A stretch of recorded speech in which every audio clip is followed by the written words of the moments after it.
آخر برطانیہ مزید کتنی دیر خاموش رہے گا؟ ان کو مخاطب کرتے ہوئے، ان کو ٹیگ کرتے ہوئے وہ کہتی ہیں کہ برطانیہ کتنا 3 سال ہو گئے، اب مزید کتنا خاموش رہے گا؟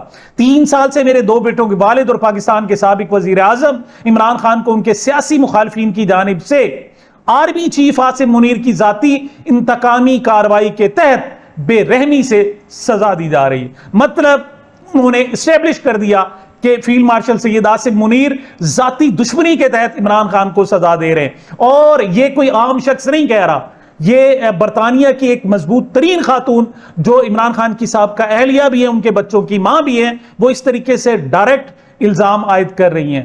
وہ مزید کہتی ہیں کہ اقوام متحدہ کے مطابق یہ صورتحال تشدد کے زمرے میں آتی ہے اور اب ان کی جسمانی اور ذہنی صحت پر ممکنہ طور پر جان لیوا اثرات مرتب کر رہی ہے۔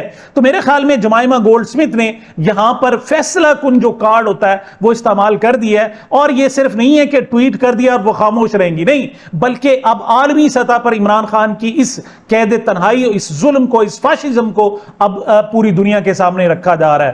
پراوین سہنی کہتے ہیں سیاست نے عمران خان کو عزت نہیں دی، بلکہ عمران خان نے سیاست کو عزت دی ہے۔ عزت تو عمران خان کی پہلے ہی بہت تھی۔ 50 سال میں عمران خان نے اس ملک کو بہت کچھ دیا، انہوں نے پاکستان کو انٹرنیشنل لیول پر لا کھڑا کیا۔ ایسے لوگ بے ایمان نہیں ہوتے، ایسے لوگ اپ رائٹ ہوتے ہیں۔ عمران خان جیسے آئیکن موت سے نہیں ڈرتے، مطلب تھوڑے لفظوں میں انہوں نے بہت کچھ کہہ دیا کہ یہ شخص ایماندار بھی ہے، تم اسے ڈراؤ کہ ڈر کر وہ تمہارے خلاف بات نہ کرے، وہ جناب تمہاری خلاف آواز بلند نہ کرے، ایسا نہیں ہو سکتا۔ ایسے لوگ جو ہوتے ہیں وہ موت سے بالکل نہیں ڈرتے، بلکہ بعض اوقات موت ان سے ڈر رہی ہوتی ہے۔ بات صرف یہاں تک نہیں، بلکہ برطانوی رکن پارلیمنٹ جیرمی کوربن نے بھی اس حوالے سے بات کی ہے۔ وہ کہتے ہیں عمران خان کی مسلسل حراست اور ان کے ساتھ کیا جانے والا حیران کن ناروا سلوک انسانی حقوق، جمہوریت اور بنیادی شائستگی کی سنگین خلاف ورزی ہے۔ میں ان کی رہائی کے اپنے مطالبے کو ایک بار پھر دہراتا ہوں۔ اچھا، اس ساری صورتحال کا ہم تھوڑا سا تجزیہ کریں تو ہمیں اندازہ ہوتا ہے کہ تمام سمتوں سے جو پریشر بڑھایا جا سکتا تھا وہ اس حکومت پر اور اس رجیم پر بڑھایا جا رہا ہے۔ مثال کے طور پر آپ انٹرنل دیکھیں تو سیاسی جوڑ توڑ ہو رہا ہے، ایک متحدہ اپوزیشن قائم ہو چکی ہے، اس کی طرف سے اب پریشر۔ دوسرا، عوامی سطح پر دیکھیں تو باقاعدہ لانگ مارچ کا 27 ستمبر کو اعلان ہو چکا ہے اور اس کی بھرپور تیاریاں بھی جاری ہیں، اور اس کا ایک ٹریلر بھی کم از کم گورنمنٹ تو دیکھ چکی ہے کہ 20 اور 21 اگست کو جب ان کو شفا اسپتال لے جانے کے لیے کہا گیا تو کہیں سے کوئی کال نہیں تھی، لیکن رات کو 12 بجے بھی لوگوں کو پتا چلا تو وہ ہزاروں کی تعداد میں سڑکوں پر کھڑے ہو گئے اور جس راستے سے عمران خان نے گزرنا تھا اسے پھولوں سے بھر دیا۔ تو اس سے عمران خان کی محبت ظاہر ہوتی ہے۔ تو عوامی سطح پر پریشر بڑھ رہا ہے، سیاسی سطح پر پریشر بڑھ رہا ہے، عدالتی سطح پر بھی پریشر بڑھ رہا ہے۔ مطلب اب عدالتیں وہ پہلے والی نہیں رہی کہ وہ جو کچھ مرضی ان سے کروا لیا جائے وہ کرتی رہیں گی، بلکہ اب ان کے لیے بھی بقا کا مسئلہ پیدا ہو چکا ہے۔ یہ بات درست ہے کہ اسٹیبلشمنٹ جو چاہے ان سے کرا سکتی ہے، لیکن اسٹیبلشمنٹ کے لیے بھی اب مزید فاشزم کو آگے بڑھانا شاید ممکن نہیں رہا۔ تو اس طریقے سے اندرونی سطح پر اور پھر بیرونی سطح پر پریشر بڑھ چکا ہے، اور آپ آئندہ آنے والے دنوں میں دیکھیں گے کہ ہمارے جو اوورسیز پاکستانی ہیں وہ بھی اب پورا زور لگاتے ہوئے نظر آئیں گے۔ تو اب وہ پہلے والی جو صورتحال تھی کہ لوگوں کو ڈرا دیا جائے گا، دھمکا دیا جائے گا، خاموش کرا دیا جائے گا، عمران خان کی نام لینا بند کر دیا جائے گا، تو اب مستقبل میں اور بلکہ مستقبل قریب میں ایسا دکھائی نہیں دے رہا۔ دوسری طرف جناب ایک اور اہم ترین اور جسے کہتے ہیں خطرناک قسم کی خبر آئی ہے۔ 6 ماہ سے قید جیل میں ایڈوکیٹ ایمان مزاری کی صحت بگڑ گئی۔ اہل خانہ کی طرف سے ہنگامی طبی امداد کی اپیل کی گئی ہے۔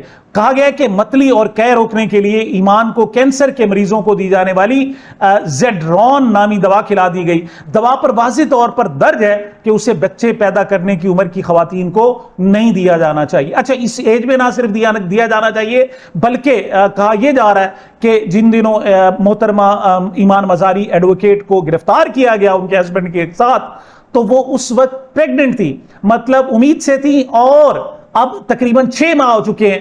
اب اس کی یہ وہ حالت ہوتی ہے کہ جب عام خاتون کو بھی ڈاکٹرز بیڈ ریسٹ کا کہتے ہیں, وہ آرام کا کہتے ہیں, لیکن انہیں جیل کی صعوبتوں سے گزارا جا رہا ہے اور کسی کو شرم نہیں ہے, حیا نہیں ہے. اس کا آخر قصور کیا ہے؟ اس کا قصور یہ کہ اس نے ایک ٹویٹ کیا ہے کہ آپ لوگوں پر ظلم بند کر دو. اس کے علاوہ اس کا کوئی قصور نہیں ہے, بلکہ وہ غریبوں کی, ریڑھی والوں کی, مزدوروں کے وہ مقدمات لڑ رہی تھی. اب وہ بیچارے علیحدہ بد دعائیں دے رہے ہیں, رو رہے ہیں, اس کے حق میں دعائیں کر رہے ہیں, حکومت کو بد دعائیں دے رہے ہیں, لیکن حکمرانوں ٹس سے مس نہیں ہو رہے. لیکن یاد رکھیے گا, آپ اس ساری صورتحال کو ہمیشہ کے لیے برقرار نہیں رکھ سکتے. اچھا جی, اب تھوڑا سا سرحد یونیورسٹی کے ہنگامہ خیزی کی طرف آتے ہیں.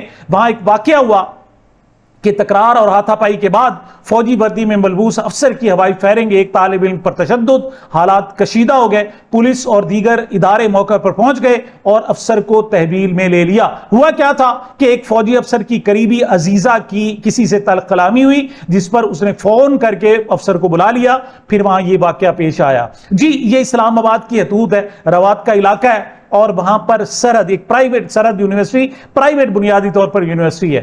وہاں پر ایک جناب خاتون پروفیسر ہیں, ان کا ایک ہیڈ آف دی ڈپارٹمنٹ جنہیں ڈاکٹر جدون کہتے ہیں, ان کے ساتھ کوئی معاملہ ہوا. اچھا, اور اس تلخ کلامی پر کچھ طلبہ بھی احتجاج کر رہے تھے, تو انہوں نے اپنے خاوند کو فون کر کے بلا لیا. اب ان کے خاوند لیفٹیننٹ کرنل اسفند یار اسلحے سمیت وہاں پہنچ گئے اور وہاں پر اپنی چھڑی سے انہوں نے 2 طالب علم کو مارا. لیکن پہلے طالب علم کو جو چھڑی ماری تو لوگ برداشت کر گئے, لیکن جب دوسرے طالب علم کو ماری تو پھر آگے جن جی ہے وہ کھڑے ہو گئے اور انہوں نے ان کا پھر گریبان بھی پکڑا, ان کی وردی کو بھی ہاتھ ڈالا اور ان کو 14 طبق روشن کروا دیتے. لیکن بہرحال اس موقع پر انہوں نے پھر اپنا پستول نکالا اور جناب ہوائی فائرنگ کر دی. پہلے ڈائریکٹ 2 فائر کیے, وہ نہیں لگے, تو بہرحال پھر ہوائی فائرنگ کر دی. اب کہا یہ جا رہا ہے کہ فوج نے جا کر ان کو اپنی تحویل میں لے لیا ہے. پہلی بات تو یہ کہ فوج کی طرف سے ایسا کوئی اعلامیہ, کوئی پیرس ریلیز جاری نہیں ہوئی کہ اس کو تحویل میں لیا گیا. اب ضروری ہے کہ ISPR جو ہر موقع پر ٹویٹ کرتا ہے, یہاں پر بھی آ کر اصل صورتحال سے آگاہ کرے. بہرحال اس کے بعد بڑا شدید قسم کا رد عمل آیا. اگرچہ بہت سارے صحافی ایسے بھی ہیں جو اس فوجی افسر کے حق میں ہیں. مثال کے طور پر جناب جاوید چودھری کہتے ہیں سرحد یونیورسٹی واقعہ, نوجوانوں نے وردی کی عزت نہیں کی. جی حضور, یہی تو آپ کو بتا رہے ہیں کہ نوجوانوں نے وردی کی عزت نہیں کی. وردی کی عزت آپ خود پامال کر رہے ہیں اور مسلسل وردی کی عزت ختم ہوتی جا رہی ہے. یہی تو ہم آپ سے کہہ رہے ہیں. آپ کو خیال آئے گا کہ اس وردی کی عزت ختم ہو جا رہی ہے؟ بلکہ ایسے ایسے نعرے لگائے جا رہے ہیں جو دشمنوں کے لیے نعرے لگائے جاتے ہیں, وہ اس وردی کے لیے نہ کر, اس کو دہشت گردی سے نتی کیا جا رہا ہے. بہرحال جاوید چودھری کہتے ہیں ان طالب علم کو یونیورسٹی سے نکال دینا چاہیے کیونکہ یہ پاکستان کو توڑنے کے برابر ہے. بات یہ ہے کہ پاکستان کو آپ توڑ رہے ہیں, آپ کا رویہ توڑ رہا ہے. باقی یہ رہا کہ یہاں سے جو بھی احتجاج کرے اسے نکال دو, تو پھر آپ کو 80% پاکستانیوں کو پاکستان سے نکالنا پڑے گا. اور سچ بھی یہی ہے کہ اگر کوئی آپشن ہو ان پاکستانیوں کے پاس تو 80% پاکستانی فوری طور پر اس پاکستان کو چھوڑ کر کسی اور جگہ چلے جائیں گے. جب پاکستان بن رہا تھا نا, تو پاکستان کو جنت نظیر کہا گیا تھا کہ پاکستان مسلمانوں کے لیے جنت ہے. اور سچی بات یہ ہے کہ یہ آپ لوگوں کی حرکتوں نے اور ان خاص طور پر ان وردی والوں کی حرکتوں نے پاکستان کو جہنم بنا دیا ہے. اور اب آپ کہتے ہیں کہ یہاں سے, تو آپ یہاں پر پھریں سنجیاں ہوئیاں گلیاں تے پھر مجنو یار پھرے. بشارت راجہ کہتے ہیں کچھ بھاڑے کے ٹٹو سرحد یونیورسٹی میں فوجی افسر کی بدماشی کو معصوم بنا کر پیش کر رہے ہیں. ان کاسا لیسوں کے نزدیک فوجی افسر کی کوئی غلطی نہیں بلکہ ساری غلطی سویلین کی ہے. یہ وہ راتب خور ہیں جو بوٹ کے تسموں کے ساتھ لٹکے ہوئے ہیں. شرمناک یہ صورتحال ہے. اچھا, بات صرف یہاں تک نہیں ہے بلکہ غریدہ فاروقی کوئی اور رنگ دے رہی ہیں. وہ کہتے ہیں سرحد یونیورسٹی کا جو واقعہ ہوا ہے متعدد سوشل میڈیا ایکٹیوسٹ اور صحافی فوجی افسر کی حمایت میں سامنے آ گئے. فوجی افسر کی جانب سے فائرنگ کرنے کو سیلف ڈیفنس قرار دیا. طلبہ کے خلاف کارروائی کا مطالبہ کیا گیا. غریدہ فاروقی کہتی ہیں لیفٹیننٹ کرنل اسفند یار ولی پشتون ہے, اگر کسی پشتون خاتون کو گالیاں دی جائیں تو رد عمل کیا ہوگا؟ تو بات یہ ہے کہ آپ پھر پشتون بن کر آتے نا, آپ آتے ان سے لڑتے, پھر آپ کو وہ ٹھیک بھی کرتے. وہاں جو اسٹوڈنٹس موجود تھے, آپ وردی پہن کر آئے, اس وجہ سے انہوں نے ہاتھ ہولا رکھا, آہستہ رکھا. آپ پھر پشتون تھے تو وردی اتارتے اور آ جاتے. پھر دیکھ لیتے. اچھا یہ جناب اس کو لنگوسٹک اور جناب کچھ صوبائی تعصب کا رنگ دے رہی ہیں. سچی بات یہ ہے کہ وہ دوسری طرف جو ڈاکٹر جدون ہیں وہ بھی پشتون ہیں, تو آپ کس پشتون کو, اگر وہ خدا نخواستہ پنجابی ہوتے تو آپ پشتون اور پنجابی کی لڑائی قرار دیتی. اس صورتحال پر آپ کو شرم آنی چاہیے کہ آپ معاملات کو صرف اپنی تنخواہ کھڑی کرنے کے لیے کہ جناب دیکھیں میں نے کوئی نہ کوئی پوائنٹ نکال دیا ہے اور آپ کو آپ کی سیلری مل جائے گی, اس کے لیے آپ پاکستان کا بیڑا غرق کر رہی ہیں. سمینہ پاشا کہتی ہیں کچھ ٹاؤٹس کا بس نہیں چلتا, اگر ابلیس بھی یونیفارم میں ملبوس ہو کر آ جائے تو یہ اس کو بھی سجدہ کرنے لگیں. بہرحال ابھی تک کوئی کلیئرٹی نہیں ہے لیکن کلیئرٹی آنی چاہیے. علاؤالدین کہتے ہیں ایک فوجی افسر اگر دارالحکومت کی یونیورسٹی میں گھس کر سر عام گولی چلا رہا ہے تو سوچو یہ ذہنی مریض بلوچستان میں کیا کرتے ہوں گے, اور یہ لوگ خیبر پختونخوا میں جہاں کوئی کیمرہ نہیں ہے, کوئی بات کرنے والا نہیں ہے, وہاں ان کے ساتھ کیا سلوک ہوتا ہوگا.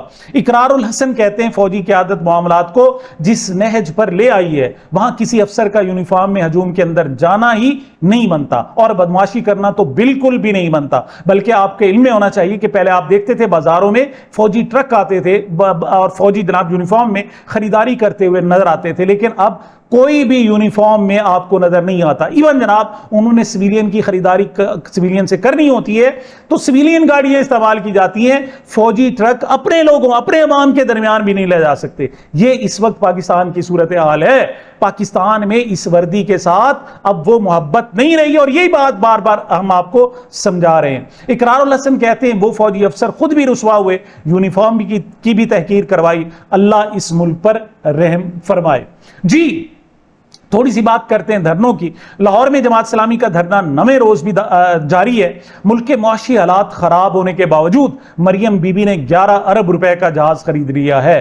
امیر جماعت اسلامی حافظ نعیم الرحمان کہتے ہیں کہ ایک طرف لوگ مر رہے ہیں, دوسری طرف 11 ارب روپے کا جہاز خریدا جا رہا ہے. حکومت پیٹرول کی قیمتوں پر کمپنیوں کو بے جا مارجن دے رہی ہے, عوام شدید پریشان ہے اور بیوروکریسی کی امرات میں اضافہ کیا جا رہا ہے. لیکن دوسری طرف حکومت نے اس ساری صورتحال کو قبول کرنے سے انکار کر دیا ہے. رانا ثناءاللہ کہتے ہیں جماعت اسلامی عوام کی نمائندگی ہی نہیں کرتی, بات ہی ختم ہو گئی. وہ کہتے ہیں جی عوام کو تائید ہی حاصل نہیں ہے. وہ کہتے ہیں جتنی مرضی دھرنے دیں عوام نے ان کے دھرنوں کو مسترد کر دیا. تو کیا جو آپ مسلسل جناب پیٹرول کی قیمتیں بڑھا رہے ہیں, بجلی کی قیمتیں بڑھا رہے ہیں, لیوی مسلسل بڑھائے جا رہے ہیں, تو آپ کو پسند کر رہے ہیں؟ یاد رکھنا یہ ڈنڈا, یہ وردی, یہ بندوق, یہ ڈنڈا یہ ہمیشہ نہیں رہنا. جو ہی ہٹا لوگ آپ کا کیا سلوک کرتے ہیں آپ کے ساتھ, اور آئندہ الیکشن میں آپ کے ساتھ کیا حشر کیا جاتا ہے وہ وقت بتائے گا. حامد میر کہتے ہیں تحریک انصاف نے محسن نقوی کو توہین عدالت کا ملزم نہ بنا کر عقل مندی دکھائی ہے. سلمان اکرم راجہ کے بیان کردہ قانونی نکتے اپنی جگہ, لیکن اچھی بات ہے کہ تحریک انصاف حکومت کی حماقتوں کا جواب مزید حماقتوں سے نہیں دینا چاہتی. محسن نقوی مسلم لیگ نون کے نمائندے نہیں ہیں, وہ جن کی نمائندگی کرتے ہیں تحریک انصاف ان سے نہیں ٹکرانا چاہتی, کیونکہ ماضی میں تحریک انصاف کی ریاستی اداروں سے محاذرائی کا فائدہ مسلم لیگ نون کو ہوا, لیکن اب وہ مسلم لیگ نون کو ہرگز یہ فائدہ نہیں دینا چاہتے. اور دوسری طرف جو حکومت کہہ رہی ہے کہ جناب عمران خان کی طبیعت زبردست ہے, تو اس پر محمد فہیم نے بڑا زبردست جملہ کہا ہے. وہ کہتے ہیں پیمز میں جو مشین خراب ہے اس کے مطابق عمران خان صحت مند ہے. مطلب یہاں ہمارا معیار یہ ہے کہ جو مشین خراب ہے وہ بتا رہی ہے کہ عمران خان صحت مند ہے, ورنہ تو عمران خان کا چیک اپ ہی نہیں کرایا گیا. اچھا چونکہ عدالتوں کی بات ہو رہی ہے, شاکر محمود امان بڑی خبر لائے. وہ کہتے ہیں خبر ہے کہ سسٹم کے پسندیدہ ترین جج نے 110 کروڑ کا عالی شان فارم ہاؤس مری کی پرائم ترین لوکیشن پر فرنٹ مین کے نام پر خریدا ہے. اس فارم ہاؤس میں کچھ دن انہوں نے قیام بھی کیا. اقبال کا شعر ہے, کوئی قابل ہو تو ہم شان کئی دیتے ہیں, ڈھونڈنے والوں کو دنیا بھی نہیں دیتے ہیں. مطلب یہ جج 110 کروڑ روپے کا, اب وہ کون سا جج ہو سکتا ہے آپ اس کا خود اندازہ لگا دیں. مولانا فضل الرحمان صاحب نے جناب پی ٹی آئی کے ساتھ ہاتھ ملا لیا ہے اور جو ایک متحدہ اپوزیشن تشکیل دی گئی ہے. ایک اس حوالے سے پہلا اجلاس بھی ہوا اور بڑے ایکسائٹڈ دکھائی دیے, خاص طور پر محمود خان اچکزئی اور دیگر.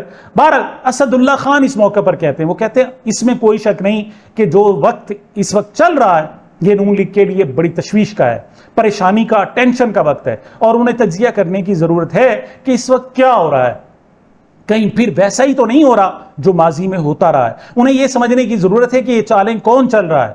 انہیں یہ بھی سمجھنے کی ضرورت ہے کہ کہاں سے اور کیسے یہ سارا کچھ ہو رہا ہے. یہ جانچنے کی ضرورت ہے کہ محسن نقوی جو تحریک انصاف کے ساتھ رابطے میں رہتے ہیں وہ کیا کھچڑی پکا رہے ہیں. مطلب ڈائریکٹ انہوں نے الزام محسن نقوی پر دھر دیا. وہ کہتے ہیں کہ مسلم لیگ ان کو سمجھنا چاہیے کہ یہ ان کے فائدے کے لیے ہو رہا ہے یا نقصان کے لیے ہو رہا ہے. بہرحال دوسری طرف علی امین گنڈا پور بھی میدان میں آ گئے ہیں. وہ دیکھ رہے ہیں چونکہ ان کے سیاسی مخالف فضل الرحمان پی ٹی آئی کے ساتھ ہاتھ ملا رہے ہیں, تو ایک مرتبہ پھر انہوں نے کوشش کی ہے کہ یہ معاملہ گڑبڑ ہو جائے. ایک انٹرویو بھی دیا ہے, وہ کہتے ہیں مولانا نے اسمبلی کے اندر جوائنٹ اپوزیشن کی بات کی ہے, لیکن وہ یہ بات پہلے بھی کر چکے ہیں. مولانا وہی کام کر رہے ہیں جو انہوں نے ساری زندگی کیا ہے کہ بلیک میل کرو, اپنا کام نکلواؤ. 26ویں اور 27ویں ترمیم پر ہمارے ساتھ میٹنگز کی, بیانات دیے اور پھر جا کر اس کے حق میں ووٹ دے دیا.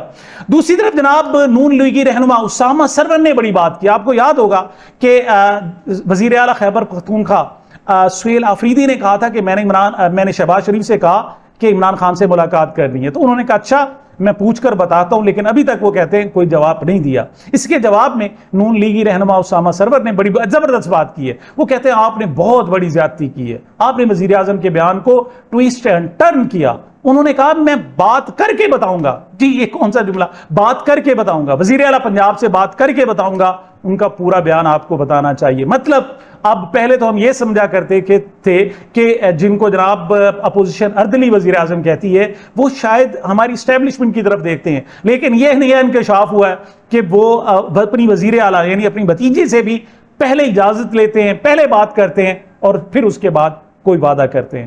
دوسری طرف جناب پشاور ہائی کورٹ نے بجلی بل میں تفصیل بتائے بغیر ٹیکس وصولی روک دی.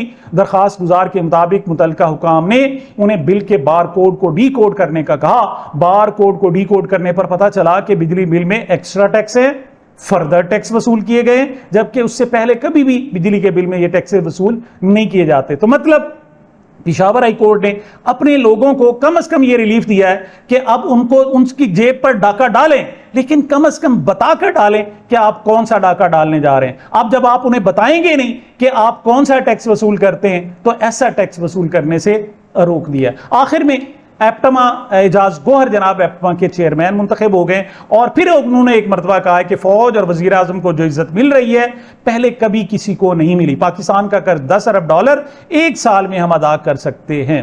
اس پر فواد چودھری کہتے ہیں ایپٹما والے کوئی 20-25 سال سے پاکستان کا قرضہ ادا کرنے کی پیشکش کر رہے ہیں.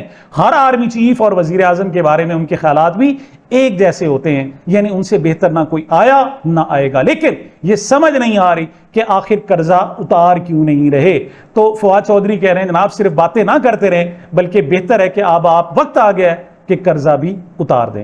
سامعین یہ میری اب تک کی گزارشات تھی. مجھے اپنے اس چینل کو اپنی محبتوں اور دعاؤں میں یاد رکھیے گا. ملتے ہیں چھوٹے سے وقفے کے بعد.